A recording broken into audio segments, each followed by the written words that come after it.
As the dust settles from the whirlwind of Prince Harry and Meghan Markle's visit to Colombia, the toxic British media is back at it again, spreading their usual nonsense. This time, they are claiming that the Sussexes squandered public funds during their tour. But here's the kicker: even Colombia's vice president had to step in and set the record straight. Let's dive into this wild situation and uncover the real story, shall we? Hi everyone, it's Isabella Banks, and today we're unraveling the latest drama the British media is trying to spin. Spoiler alert, they're as predictable as ever. We were all expecting this, right? This time they're upset because they couldn't get their claws into Harry and Meghan's engagement in Colombia. So, what are they doing? They are starting another smear campaign within the smear campaign. Of course, what else are they going to do? So let's have fun. Let's break down the allegations and debunk this mess, okay? First up, we've got Andres Escobar. Yes, this is his moment in the sun. He's a Colombian councilman with a flair for the drama.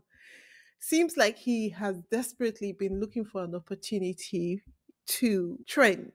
And it also looks like he is in the opposition against whatever party Vice President Francis Marquez is in.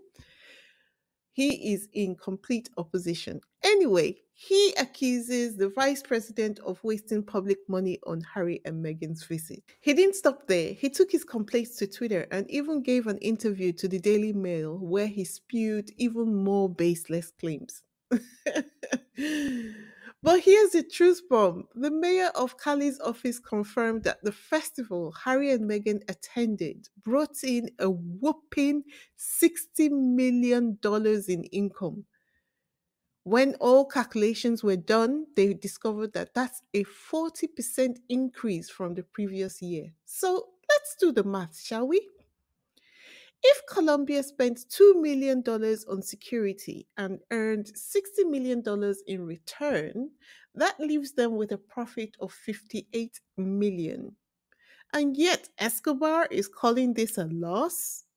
Please.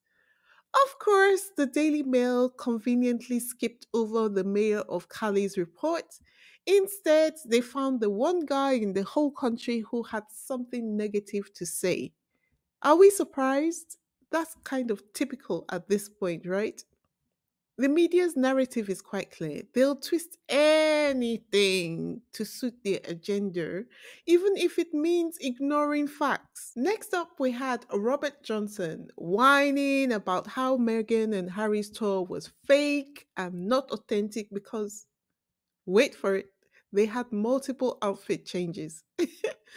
He also gripes that if the Sussexes had wanted to do tours, they should have stayed within the royal family. Like, seriously? Anyway, because he knew, they always know that articles like the one Robert Johnson had written about his interview with the Sun's podcast would not have any traction. They followed that article up with this article in the Daily Mirror. We all know that they work together, right? So, next thing you know, we see this article by the Daily Mirror. Guys, why do we think that the media constantly compare Harry and Meghan to the royal family? I have my thoughts on the matter, but I just curious about what you guys think. Let me know in the comments what your thoughts are.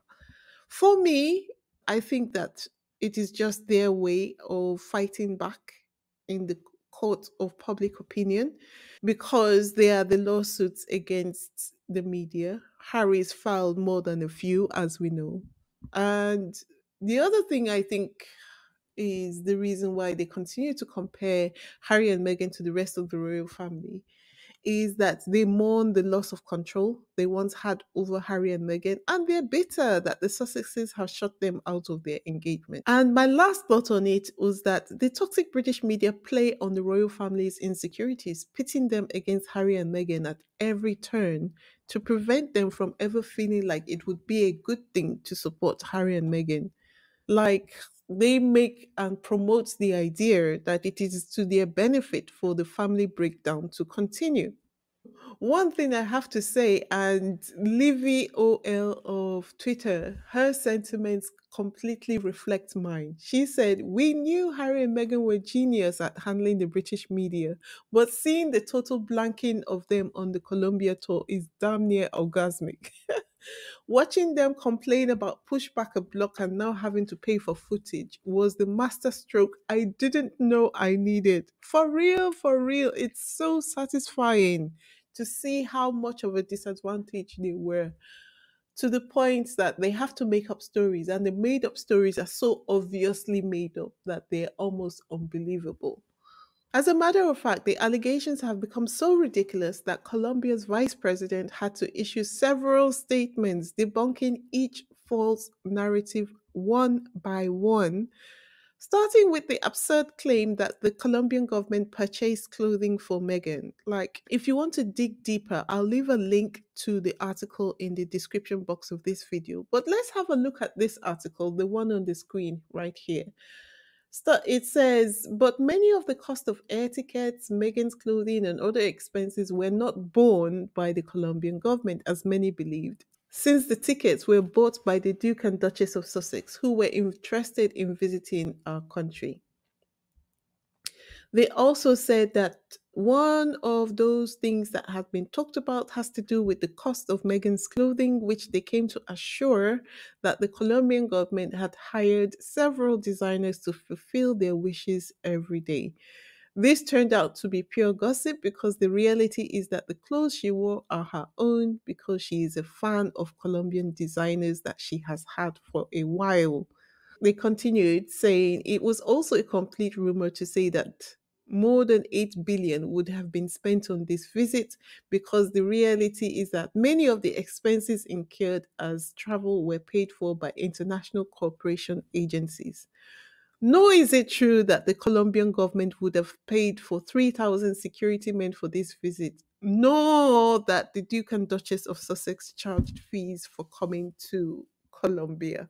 Like, before we continue, if this is your first time on this channel, please hit the subscribe button, the like button, and leave a comment or two in the comment section.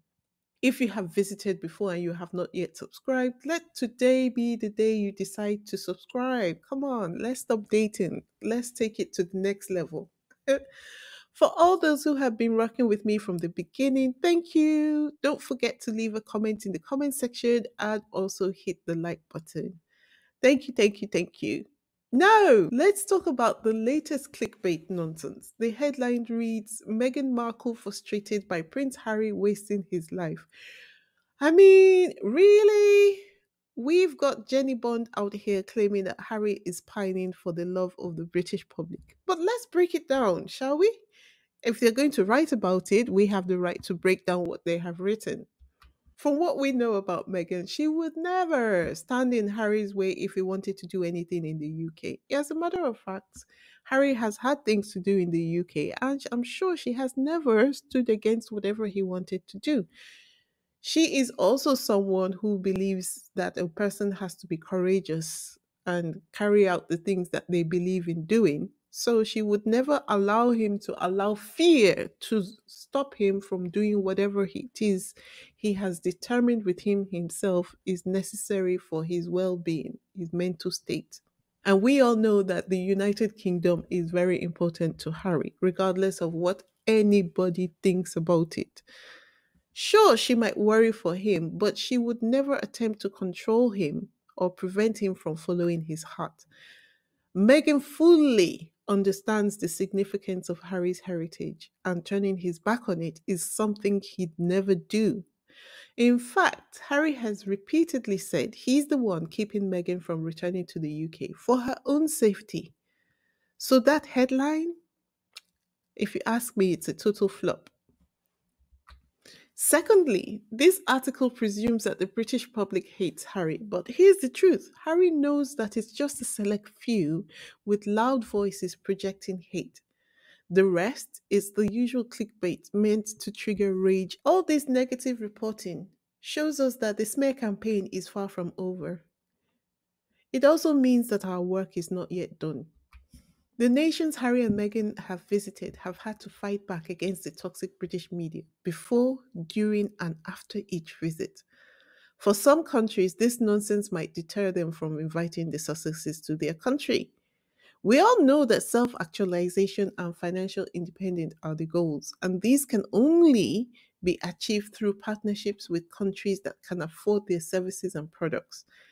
This is exactly what the toxic British media is trying to prevent. It occurs to me that the chief of staff who resigned right before the trip might have been leaking information and that his resignation just before the trip was intended to sabotage the visit. But Harry and Meghan said, "Watch this. We've been here before." And they made it work. The conditions in the Sussex camp must be right to achieve their goals. And for any country inviting Harry and Meghan, the conditions must also be right, both within the country and around the person extending the invitation.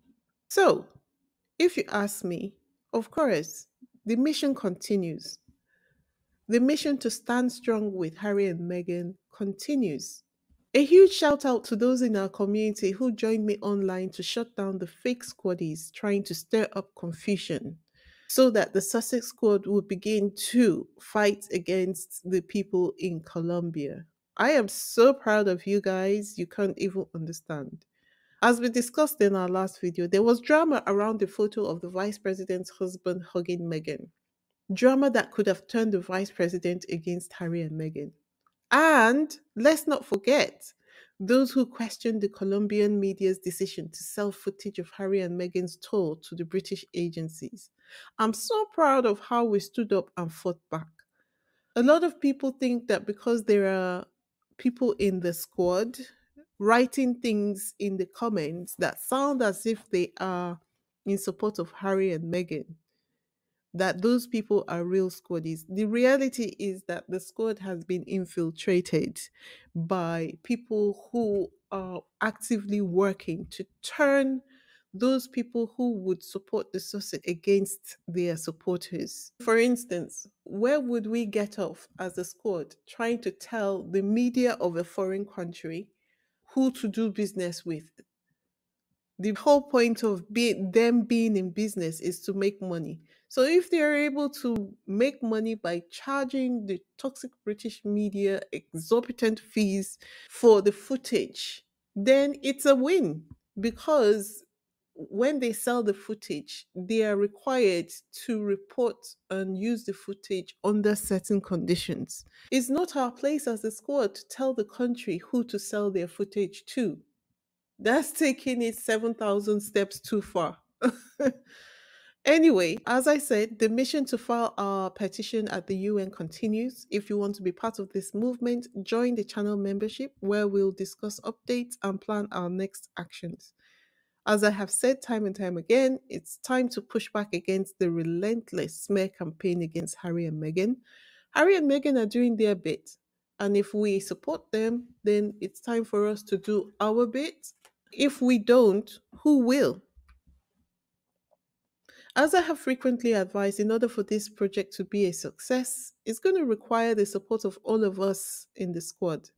To start off, I'm going to need to increase and build up this platform. We need to build it up to 10,000 subscribers at least. Every single one of you can help make this happen. Think of it as your good deed for the day. So if you haven't already subscribed, please go ahead, subscribe, and be part of something bigger. The other thing that I'm going to need to push this mission forward is to invite all of you to join the channel membership for exclusive weekly updates on our progress and to be a part of this journey. Plus, you get to say you were here before it was cool. As you know, researching, attending legal consultations, and reporting to move this mission forward is going to take money.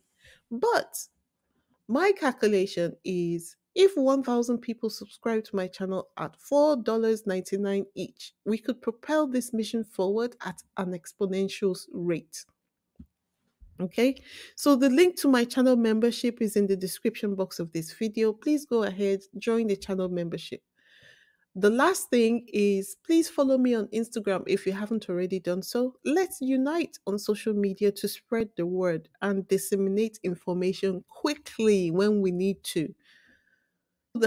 To make this happen, I need 1,000 Instagram followers to effectively disseminate information to our squad. As with the other links, the link to my Instagram account is in the description box of this video. Please go ahead and follow my account on Instagram. So I would invite you again to join me in this mission. Honestly, together we can stop the tabloids from continuing this disgraceful smear campaign. Let's not use it as a topic of conversation, but an action that needs to be dealt with. Let's turn the tables on the derangers and take the offensive for once because they started it and we are going to finish it. All right, folks, that's all I have for today. Remember that this fight against the smear campaign continues, and together we are stronger than ever. Until next time, stay informed, stay united, and let's keep pushing forward. This is Wheezy signing out. Ciao.